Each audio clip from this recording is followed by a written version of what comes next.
You kind of have to venture in to really find out what's here. It's like a big secret. Yeah. We jump into the coolest shopping experience at a spot where art takes center stage. Plus, we hope you're hungry, where to sink your teeth into one of the tastiest pulled pork sandwiches in Seattle. And he's a living legend. I am a writer-director who wound up making a living as an actor. Star of the silver screen and Seattle native, Tom Skerritt spills the tea on his career and his newest project. Seattle Refined starts now.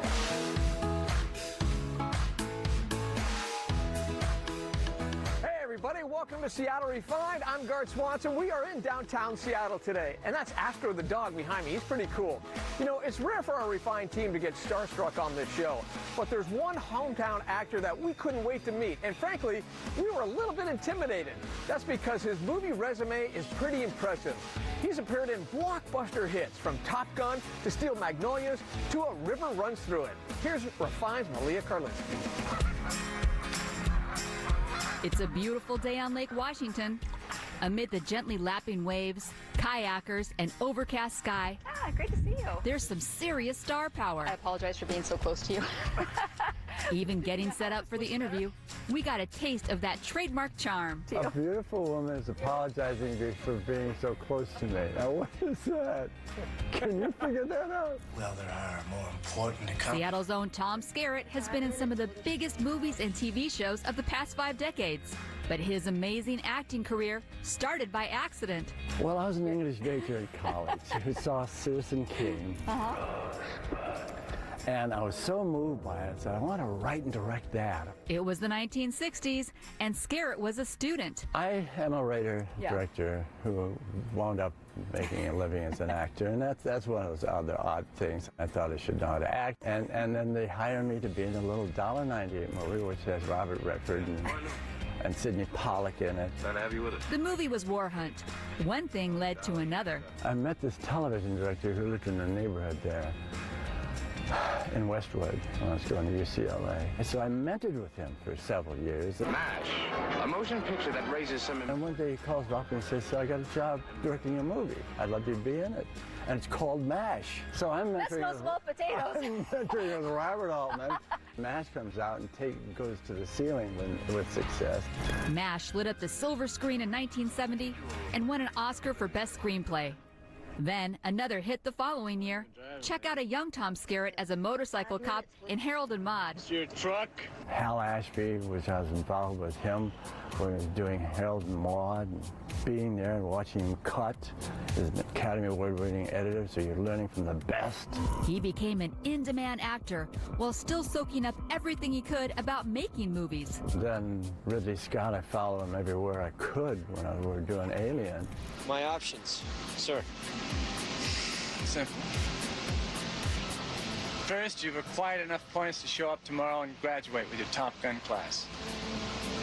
Or you could quit. And you know this, when you talk about Tom Skerritt, what comes to mind is, of course, Top Gun, River Runs Through It, Steel Magnolias is a big one. Weezer, can we call a truce long enough for me to get a piece of cake? Thanks, Weezer. That's not a good piece of... I know this is tough. What's your favorite Tom Skerritt movie? To have the career that I've had and fall into it in the way I did and absorb it the way I have and to be able to execute it the way I can is quite enough. How do you keep creating these characters? Well, acting and writing, any creative thing we do is the sum of what we experience.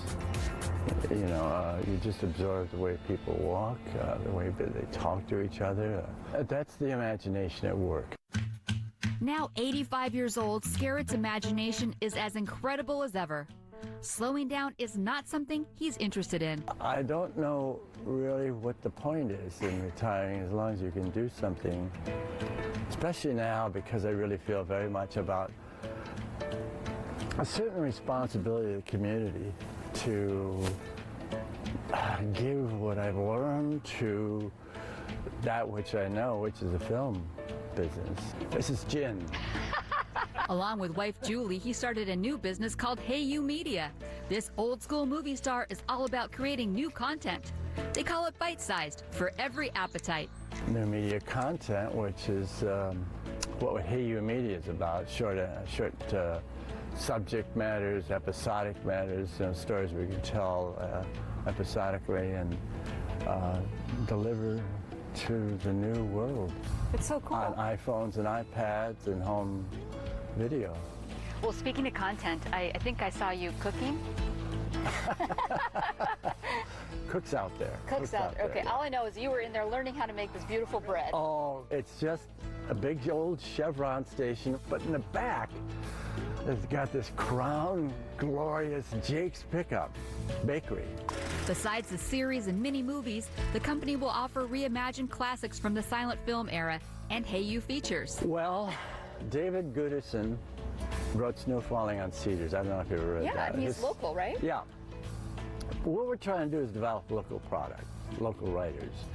There's David has what he's done, and he has the second one, which is called East of the Mountains, East of these mountains, Cascades, where he grew up.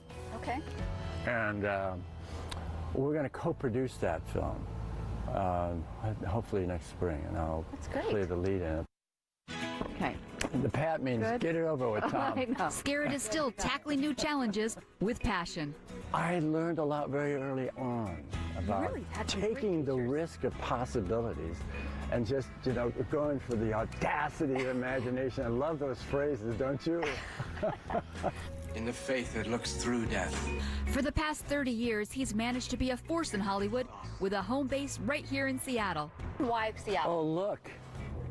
People like you, people that are here who are just got their feet on the ground, and we can talk about baseball, football, and a number of things other than what's your next move. With around 70 movies to his name and 100 TV shows, Tom Skerritt is still acting, learning, teaching, and taking risks. Good luck. And it's not about winning or losing, it's really about what you learn in the process of trying, taking the risk of possibility. And that one is very much in my soul. Malia Karlinski for Seattle Refined.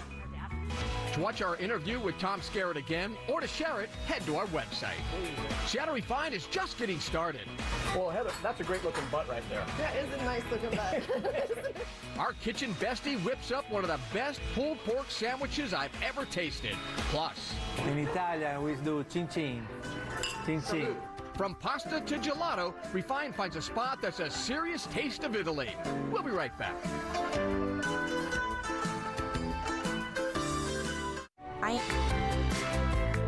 Welcome back to Refined. I'm Garth Swanson. All week long we've been taking you on a California adventure, showing you the best places that Orange County has to offer. And our next stop has one of the most unique shopping destinations that we have ever seen. So you know what? I headed down to our sponsor, Travel Costa Mesa, to check it out.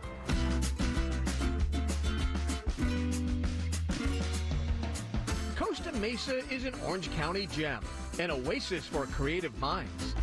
From award-winning hotspots to the Segerstrom Center for the Arts, Costa Mesa has something unique at every corner. Well, Costa Mesa is the city of the arts, so this is a perfect example of the type of arts that you might see around the city. Free art, public art. Nirvana from Seattle. Right? This part is very artsy, more modern food, restaurants, artsy. Really becoming art district style stuff.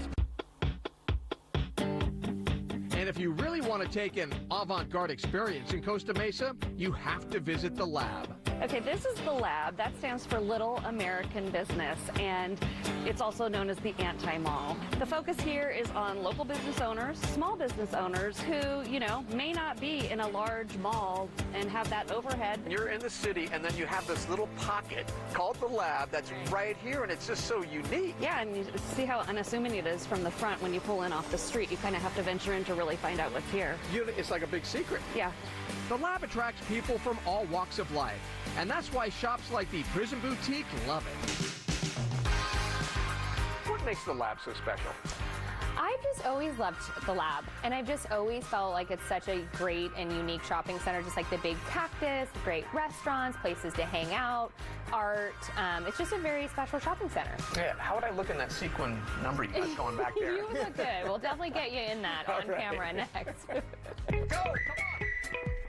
And what's this thing right right here. So this is a wishing tree, and people can just come here, share their dreams. Look, this person wants a fresh start. This one says, continue to be excellent. I have a wish. I wish that both of us will go hit these bean bags over here.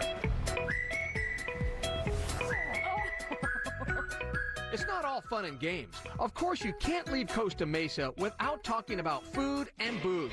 One of the top breweries in town is Bootleggers. Which one do you think I would like here? You like coffee? I love coffee. This one's actually called Coffee Blonde. Coffee so Blonde? that might be up your alley. Can I try this? Coffee Please Blonde? do. Tell me what it's all about. Wow. Does that have hints of coffee? Yeah. And just when you thought it couldn't get any better, there's a sister shopping center across the street called The Camp. That's where you'll find even more unique shops and restaurants, including a taste of Italy. In Italian, we do chin chin. Vitaly is an Italian cafe that serves up gelato, pasta, you name it. So this is prosecco and pineapple and basil sorbet. I love that. Everything is authentic, including the owner. So you brought Italy here to Costa Mesa. County, yes. This is a little bubble of Bologna. And then there is a lot of cultural activities in Costa Mesa, like the Skerritt Theater, music, art, And look at the everything. culture you brought. And then we brought a piece of Italy, authentic Italy. Grazie, my friend. Salute. To learn more about Travel Costa Mesa, head to our website. Hey, here we go, everybody, right here. Coming up, the man behind the lens. A local rock photographer gives Refined the scoop on decades of memories with music legends.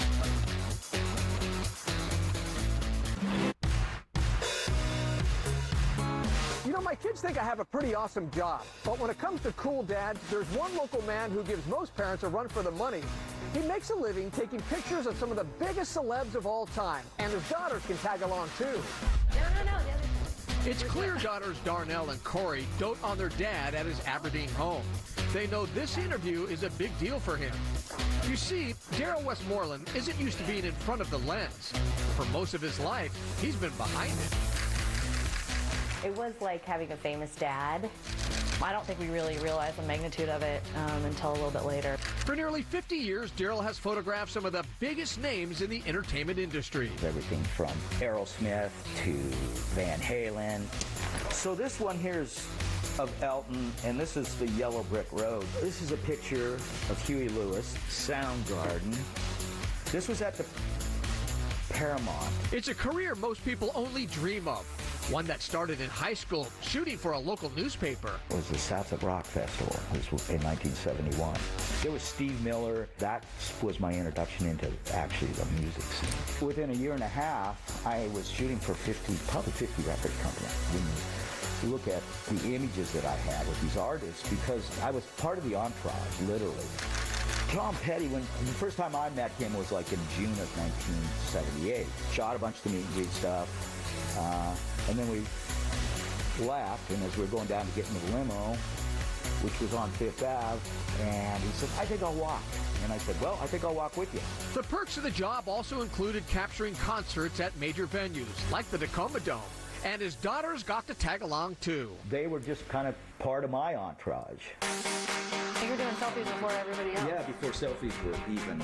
The first selfie. My first real moment was when I was 5. I went to the Go-Go's. I remember begging. I was like, can I please go to a show? This is 1993 Summer Jam. And I was like, I want my picture with Tupac. This was Rick Springfield. It was my first concert, and I was 4. Rick Springfield, people. Look at that hunk. Insane. Yeah, well, I was a teenager here, so I was really too cool for school. But one of those guys hit on you and gave you flowers. But then the next time I worked with them, they were in the Tacoma Dome, and he goes, well, where's your daughter? No. I go, she's home because I knew you guys were going to be here, and I'm not bringing her to you. You could have dated Joey Fatone. That's legit. Don't tell my husband. That's legit. Oh, Dolly Parton. Dad loves Dolly Parton. Actually, she's one of my favorites. Hey, right here. Daryl has seen a lot over the years, and believe it or not, it hasn't always been picture perfect. Oh, yeah, there's lots of jerks. There was Kid Rock.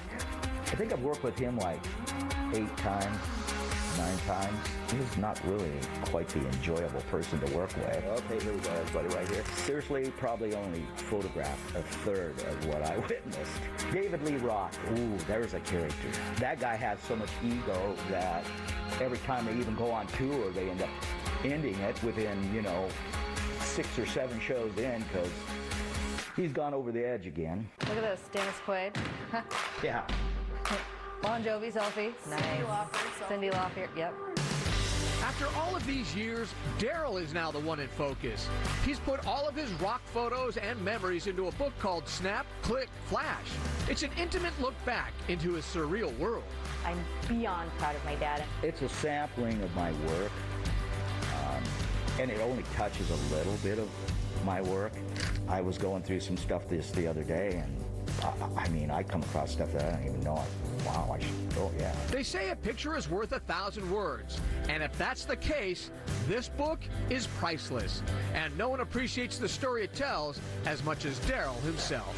It kind of blows me away that I'm actually still doing it, even, because it's like over 45 years, 48 years almost now. The best gig ever. There's no amount of money you can buy what I've witnessed. To check out more of Daryl's photos and to learn how to get his book, Snap, Click, Flash, all access pass, head to SeattleRefined.com. Now, there's one star that Daryl wished he could have photographed, and that was Prince. The icon made such an impact on the music landscape, there's a new exhibit at Mopop dedicated just to him. The display features photos of Prince from photographers who shot the artist early in his career. It also features nearly 50 artifacts, artwork, a Prince guitar, and outfits from the Purple Rain Tour and film. The exhibit is open until January 2020. Seattle Refined will be right back.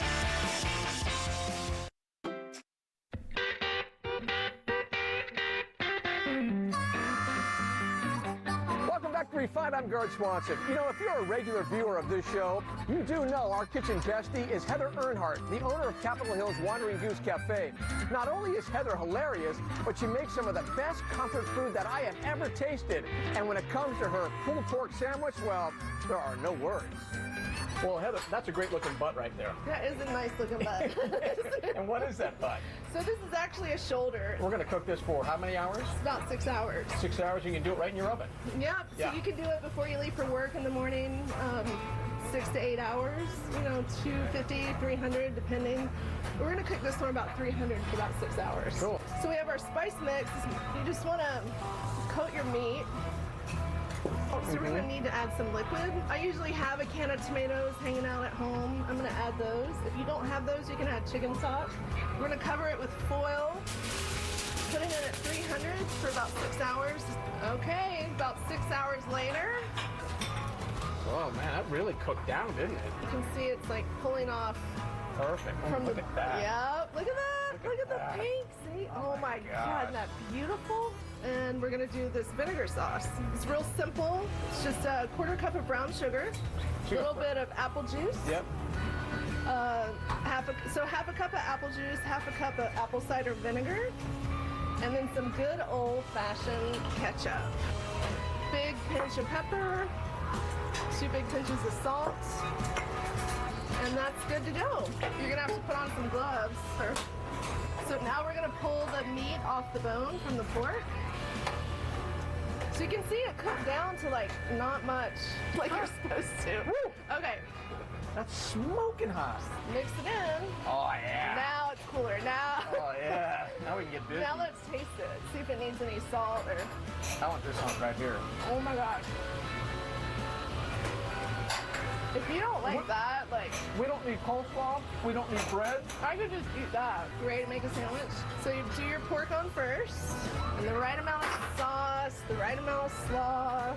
Want to go cheers on the pork? Cheers. Oh, yeah.